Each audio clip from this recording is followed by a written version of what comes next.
So you guys decided that I should talk about dragons in D&D next, so first of all let's start on the different types of dragons. Not counting Fizzbands, D&D has two primary types of dragons, chromatic dragons and metallic dragons. Chromatic dragons come in a variety of different colours, and depending on their colour, their breath weapon is different. For example, a red dragon has fire breath and a white dragon has ice breath. Metallic dragons are the same, but they come in more metallic colours, for example gold and silver.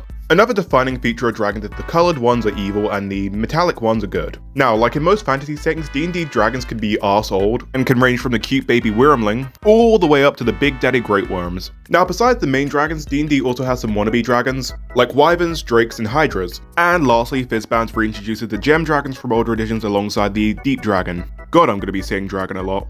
Well, it's time we talk about everyone's favourite collection of evil rainbow scales, the chromatic dragons. The rainbow dragons come in a variety of colours, those colours being red, blue, green, black and white. And usually they're busy dragging these nuts around their hoard, which is usually just a massive pile of treasure, but some dragons like other stuff, like having a loyal servant that they corrupted. And depending on what type of Google Chrome dragon you have, they might like a different environment. For example, white dragons like icy cold tundras, black dragons like dank swamps, and red dragons are basically just Smaug from The Hobbit. Now, dragons make great enemies for D&D with how big of a presence they have, and there's a lot of different types and variations you can use, and I really recommend reading the monster manual for which type of dragon you want to run, because they can all be very fun and unique.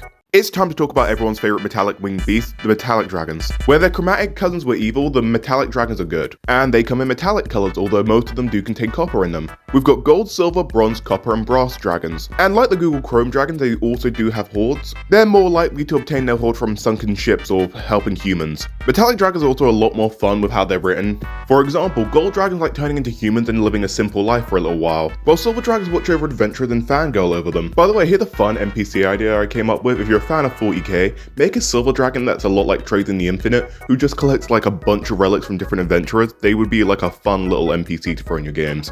Well, we've already talked about the good and evil dragons, so let's talk about the gem dragons. Unlike the Google Chrome dragons who lean towards evil and the Metallica dragons who lean towards good, the crystal gems decide to stay neutral. Now, at least in 5th edition, they come in these colours: topaz, emerald, sapphire, crystal and amethyst. And another cool trait of gem dragons is that their breath weapons are completely different from the metallic or the chromatic dragons. For example, they can have thunder breath or force breath. Now, although I'm a guy on the internet yapping to you, I don't really know everything about gem dragons, so I'd really recommend picking up Fizzban's Treasury of Dragons to read that if you're interested in using them in your games. But I can tell you to use Stronger Than You as the music for a gem dragon boss fight. So we've already covered D&D's primary types of dragons, so now let's talk about the dragon cousins. Now, there's a lot of monsters that fall into the category of not dragon but are dragon-like, so I'm only going to be talking about a few of them. First up, drakes, a distant cousin of normal dragons. They're basically scaly wolves. Drakes come in various different forms that are often used as mounts. Then you've got wyverns that share a lot of traits with drakes, and they also have a poisonous stinger in their tails, which they can use to inflict poison damage. And now for my favourite of the dragon cousins, the dragon turtle. The dragon turtle, the aquatic monster, looks very much like a giant turtle, of which can fuck you up, and they usually like attacking ships for their loot. Also, a couple years back, Jess Jackdaw did a really cool video fusing Pokemon and D&D stuff and created a really cool dragon turtle you should look at. Anyway, I probably missed out a few of the dragon cousins in this video, but if you know any, leave them in the comments and I will probably not talk about them again.